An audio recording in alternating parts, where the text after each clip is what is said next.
بندہ جن لوگوں کی صحبت اور سنگت اختیار کرتا ہے تو ان کی صحبت کا رنگ بندے کے اوپر ضرور چڑھتا ہے۔ اس لیے آقا کریم علیہ السلام نے ارشاد فرمایا کہ تمہاری دوستی مسلمانوں کے علاوہ کسی اور سے نہیں ہونی چاہیے، اور تمہارا کھانا متقی کے علاوہ کوئی اور نہ کھائے۔ یعنی جب تم دعوت کرو تو اہل تقوی کو اپنی دعوت پہ بلاؤ، تاکہ تمہارے گھر میں برکت بھی ہو اور تمہارا کھانا اس کا صحیح مصرف بھی ہو۔ آج میں اور آپ اپنے آپ کو دیکھ سکتے ہیں کہ ہم کہاں کھڑے ہیں۔ نماز میں روزانہ دعائے قنوت پڑھتے ہوئے ہم کہتے ہیں وَنَخْلَعُ وَنَتْرُكُ مَن يَفْجُرُكَ، اے اللہ جو تیرے حکموں کو توڑے گا، تیری نافرمانی کرے گا، ہم اس کو ترک کر دیں گے، اس سے کوئی تعلق نہیں رکھتے۔ لیکن جس طرح ہم نماز باقی ساری مسجد میں چھوڑ گئے تو اسی طرح ہم یہ بھی مسجد میں چھوڑ جاتے ہیں، اور باہر نکل کے کبھی بھی ہم نے اپنے کہے ہوئے کا لحاظ اور پاس نہیں رکھا، جبکہ ہم یہ روزانہ ہر روز اپنی نماز وطروں کے اندر یہ دعا پڑھتے ہیں اور اپنے رب سے یہ عہد کرتے ہیں کہ جو تیرے نافرمان ہیں، تیرے حکموں کو توڑتے ہیں، ہمارا ان سے کوئی تعلق نہیں۔ تو آقا کریم نے فرمایا کہ تمہاری دوستی صرف مسلمانوں سے ہو اور تمہارا کھانا متقی کے علاوہ کوئی اور نہ کھائے، بلکہ فرمایا ان کے بارے میں کہ جب تمہیں ملیں تو ان کے ساتھ سلام میں پہل نہ کرو، اور جب ان کے ساتھ راستے میں چلنا ہو تو تنگ راستے پہ چلنے پہ انہیں مجبور کرو۔ ان لوگوں کے ساتھ دوستی اور محبت کا رشتہ، اس کی شرعاً کوئی گنجائش نہیں ہے، اور قرآن مجید کی نصوص قطعیہ اس پہ موجود ہیں۔ اسلام نے اپنے ماننے والوں کو اس بات کی ترغیب دی کہ ان سے دور رہو، کہیں ان کی صحبت کا رنگ تمہیں نہ چڑھ جائے، بلکہ ان کی نفرت کی ترغیب دلائے۔ ایک روایت کے کلمات ہیں، فرمایا کہ اگر صدقہ دینے کے لیے کچھ نہ ہو فَلْيَلْعَنِ الْيَهُودَ، تو یہودیوں پر لعنت بھیجو، اللہ تمہیں صدقے کا ثواب عطا فرمائے۔ کیونکہ یہود بدترین دشمن ہے اسلام، اور انہوں نے ہر دور میں اسلام اور اہل اسلام کے خلاف سازشوں کے جال بنے۔ کابل سے کندھار تک، قلعہ جنگی سے دشت لیلہ تک، تورا بورا سے تکریت تک، موصل سے بغداد تک، جاوا کے ساحل سے لے کر رباط کے کوچہ و بازار تک، القدس سے کشمیر تک، نیل سے کاشغر تک، پوری دنیا کے اوپر اہل اسلام کے اوپر ظلم کی جو سیارات پھیلی ہے، ذرا دیکھیے کہ اس کے اسباب کیا ہیں۔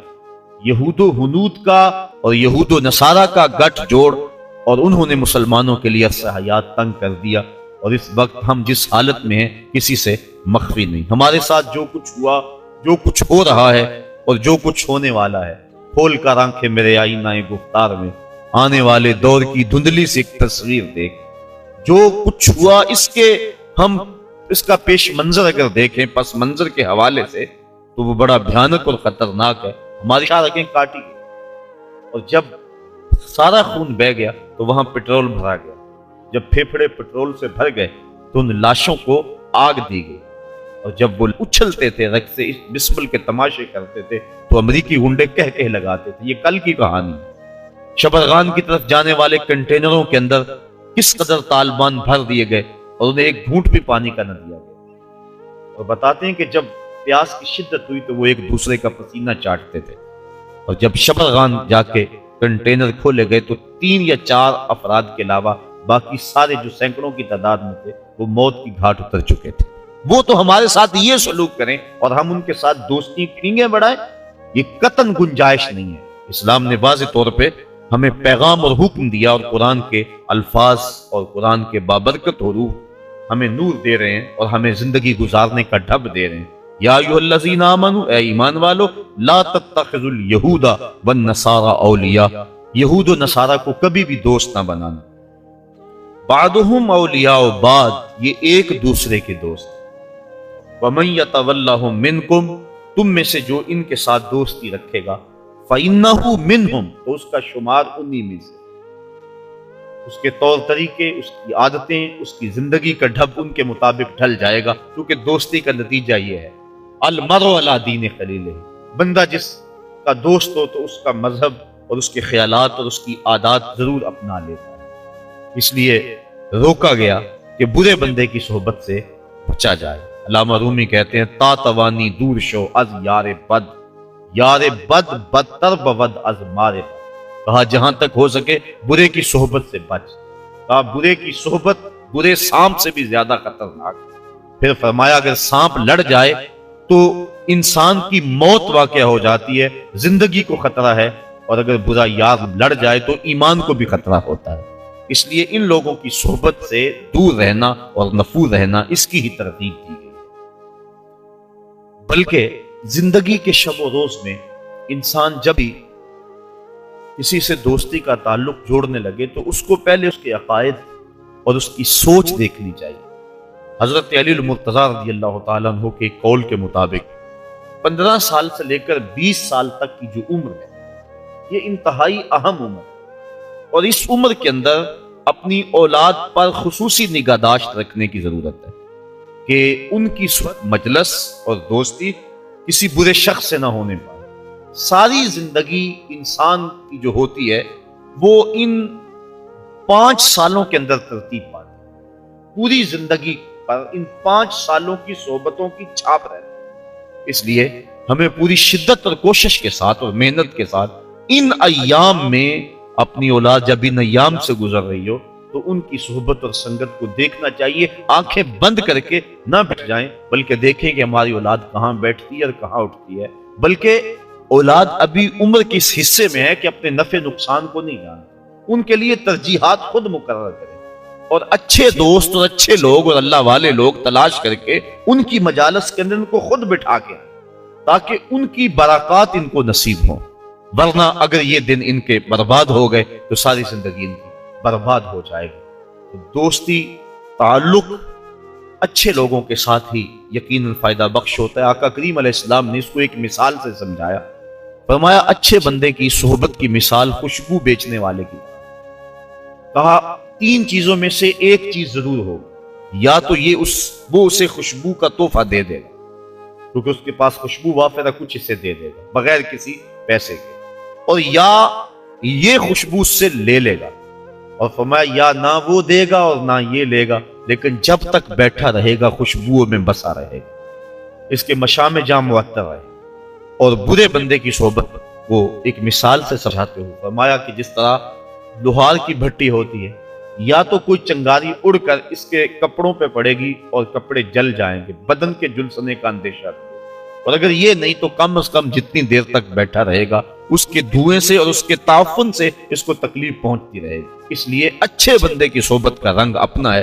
حضرت شیخ سعدی شیرازی فرماتے ہیں کہ میں ایک حمام میں گیا، ایک مٹی تھی وہاں پڑی ہوئی تھوڑی سی، میں نے دیکھا اس سے خوشبو آ رہی.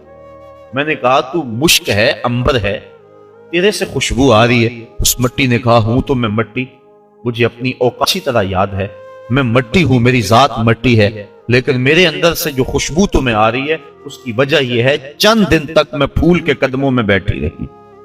جمال ہم نشین در من اثر کر بگر نہ من ہما خاکم کے ہستم. میرے ہم نشین کا جمال میرے اندر سرایت کر گیا، اثر کر گیا، ورنہ مجھے اچھی طرح یاد ہے کہ میری اوقات کیا ہے اور میں ہوں مٹی ہی، لیکن پھول کی صحبت نے مجھے یہ چمک اور یہ روشنی اور یہ اجالے دے دیے کہ میں آج جو ہے وہ خوش دے رہی ہوں. تو اچھے بندے کی صحبت یقیناً بندے کو اچھا کرتی ہے. صحبت صالح ترا صالح کنند، صحبت طالع ترا طالع کنند. تو یہود و نصارہ کی صحبت یقیناً مسلمانوں کا سب کچھ لوٹ لے، اس لیے منع فرمایا خبردار ان کے قریب نہ بیٹھنا، ان سے دوستی نہ لگانا.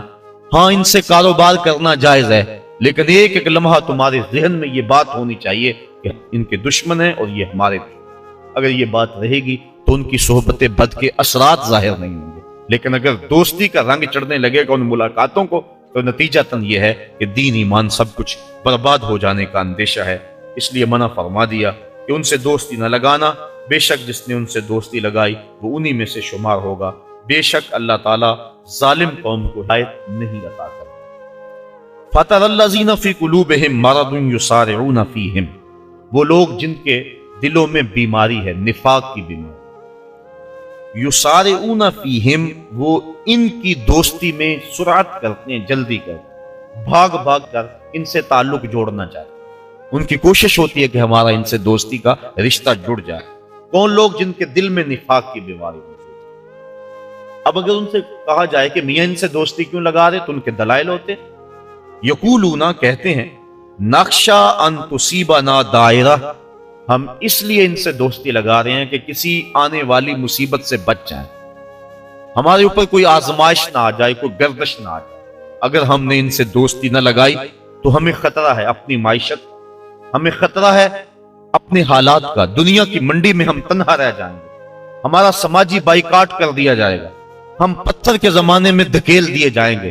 اس طرح کے دلائل تراشتے ہیں اور کہتے ہیں کہ ہم اس لیے دوستی لگاتے ہیں نقشہ ہم ڈرے ان تصیبنا دائرہ کہ ہمیں کوئی گردش نہ آلے۔ فَعَسَى اللَّهُ أَن يَأْتِيَ بِالْفَتْحِ أَوْ أَمْرٍ مِّنْ عِندِهِ فَيُصْبِحُوا عَلَىٰ مَا أَسَرُّوا فِي أَنفُسِهِمْ نَادِمِينَ۔ ان قریب اللہ تعالیٰ مومنوں کو فتح عطا فرما دے، ممکن ہے کہ اللہ مومنوں کو فتح عطا کر دے، او امر من عنده، یا اپنی جناب سے کوئی اور چیز عطا کر دے۔